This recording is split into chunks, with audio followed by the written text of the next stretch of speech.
Ortiz, considerando toda a sua experiência na lida com produtores rurais, desde da sua atividade como gestor de propriedade rural, depois como consultor, depois como banqueiro de produtores rurais e agora como conselheiro, né, com base em todos esses anos de estrada, quais são os principais indicadores básicos de desempenho que um gestor de uma empresa agrícola deveria olhar para tocar a propriedade? Beleza.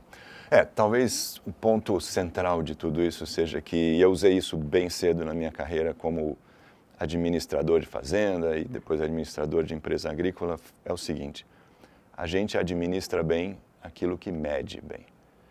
Se a gente não mede, é muito difícil de administrar. Vai tudo no chute, ou muita coisa no feeling, e a chance de errar é bem maior. Então precisa medir para administrar. Agora, não dá para medir 1 milhão de coisas, né? A gente tem que sintetizar o que é realmente importante a ser medido para a gente poder acompanhar. E talvez o ideal seria ter alguns blocos de métricas, alguns blocos de medição. O que a gente vai medir na parte operacional, o que vai medir na parte financeira, o que vai medir na parte de pessoal, de controles e assim por diante. Bom, a sua pergunta foi em relação à parte de desempenho. O que se deve medir de desempenho numa operação agrícola? Que basicamente vive de controlar seus custos, sua eficiência, porque o preço é dado no mercado.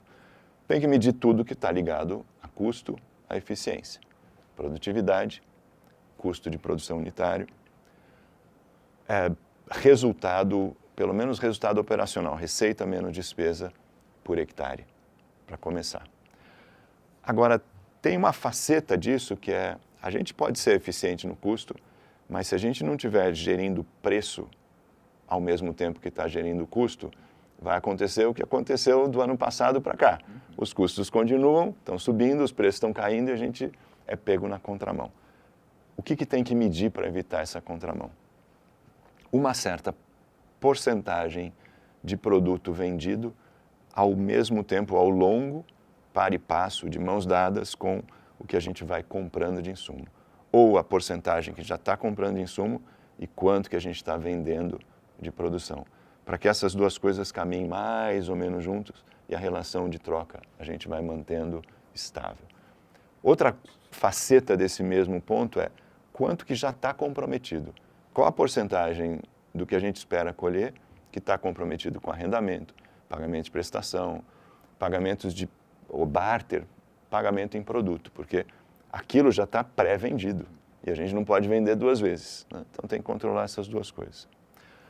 Agora, medir desempenho, medir a nossa posição em relação de troca, custo-preço, sem medir posição financeira, é bem temeroso, porque você pode estar indo muito bem na parte operacional e vai se entusiasmando e vai investindo e eventualmente vai super alavancando.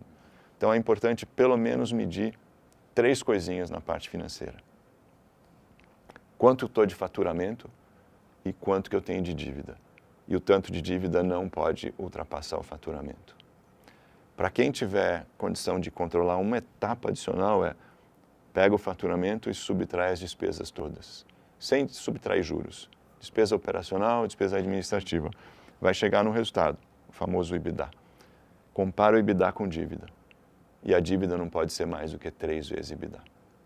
Agora, uma terceira métrica que não deveria faltar nunca é o que eu tenho de conta, de dívida, empréstimo, barter, etc., que vai vencer durante os próximos 12 meses. E aí compara, e tem que ser menor do que o que eu tenho de dinheiro no banco, no armazém e no campo.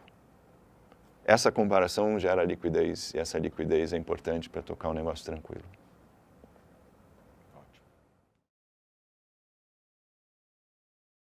Se você gostou desse conteúdo e quiser saber mais, acesse a Academia da Governança Agro do Itaú BBA no link da tela. Te vejo lá!